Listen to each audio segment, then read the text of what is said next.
What is up, ladies and gentlemen? My name is Element, and I don't know what happened. I spent more money on Call of Duty Ghosts. I bought the Devestation DLC, spent another $15 into this game. I plead temporary insanity. I don't know what I'm doing. Oh, God. Okay, so to be truthfully honest with you, the game doesn't annoy me as much as it did over a month ago. If you remember back 30 plus days ago, I said, I quit, I give up, I can't take it anymore, I don't like it, I'm not going to play it. So I didn't play it for 30 plus days. I put it on the shelf, didn't look at it, didn't talk to it, didn't say any supportive, nurturing things to it. I let it rot.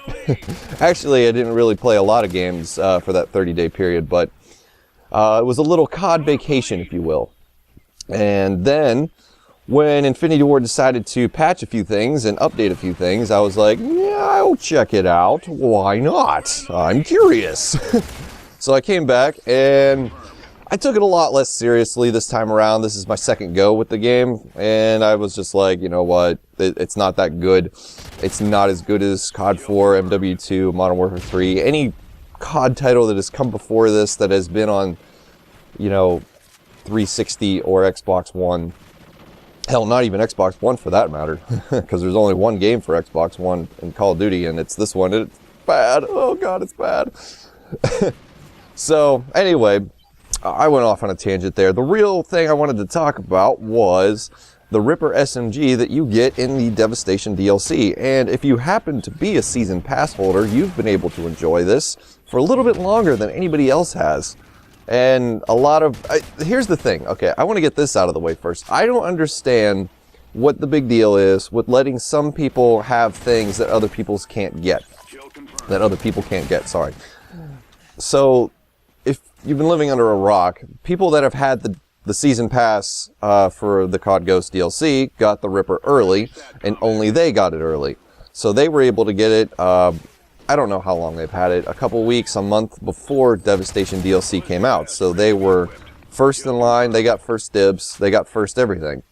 And if you didn't have the Season Pass, you couldn't use it. You could only use it if you killed a guy and picked it up, which I did a lot of. And I don't understand why people argue that that's pay to play or pay to win. And because, you know, I always thought that having things in a game that other people didn't or couldn't get or would take them a really long time to get was sort of like fulfilling, because you did something that hardly anybody else did, which is, I guess, pay money in this case. But, you know, it's stupid. It really is. If you're going to make a DLC weapon, it's of course going to have to be good, because they don't want you to buy some... Like, imagine if they came out with DLC and they said, alright guys, the DLC weapon this time is the Executioner from Black Ops 2, and we kept all the stats on it the same. So it's the same gun from Black Ops 2. Enjoy. Why would anybody want to buy that? Because it sucked in that game, it would suck in this game.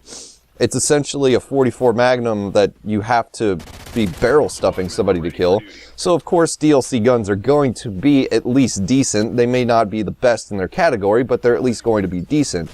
And that, of course, led to a whole bunch of people saying, oh, the Ripper's overpowered. It's so overpowered. It's the best gun in the game, and only people with Season Pass, only people with the Season Pass can have it.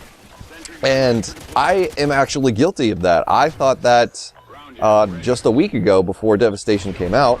If you actually watch my live comm for the Gold Honey Badger video that I just uploaded a couple days ago, you will hear me say that I think that the Ripper is overpowered. Having had a little bit more experience with that, I've changed my mind. Now, before Devestation came out, I would only be able to use the gun if I picked it up off a dead body, which I did whenever I could, because at that time, I thought that this gun was fucking amazing. And every time I picked it up, I went on tears. Tears beyond tears. I had tears on tears and kills on kills, and what do you know? So, anytime I got to use the gun before the DLC came out, I took advantage of it. Now that I've had the gun itself to use whenever I want, because the DLC has been released, I don't find it as overpowered anymore. If in fact, I think it's actually a second tier weapon in this game. And since they buffed all the SMGs are now a little bit more competitive, and I think there's probably 4 or 5 SMGs that are better than the Ripper, like the Bison, the Vepr, the MTAR, I would say maybe the Vector is better, or the same. The Vector and the Ripper might be on the same, you know, wavelength or whatever. But long story short, I don't think the Ripper's OP. The fire rate is a little bit slower than some of the other ones. It might be on par. The AR mode, I actually kind of find useless because of its slow rate of fire. I mean, somebody's going to have to be standing still or running in a straight line for you to hit, you know, the fewest amount of shots that you need to kill that person. So I'm not a fan of the AR mode for the Ripper. But in large part, in the big picture, the Ripper is pretty decent. It's a good gun. It's worth using, but it's not overpowered. And anybody that says that, including myself a couple days ago, is just full-on cockadookey. So that's my opinion of the Ripper for Devestation DLC. The rest of the DLC I actually like. I like the Mayday Extinction Pack. That episode's pretty good, and for whatever reason, the maps aren't bad. I don't really care for the collision one with the bridge and the boat. That one's a little ridiculous. It's like, hey, let's make a Call of Duty map that's nothing but a maze of shipment containers, and that's what they did. So it's coming up to about the end of the video. I hope you guys enjoyed the gameplay using the Ripper on Ruins, kill confirmed. Gonna be a lot more videos coming up. Titanfall, probably in the next few days, because it's finally out for 360, so look forward to that. Thank you guys very much for watching, and have a good day. Peace out.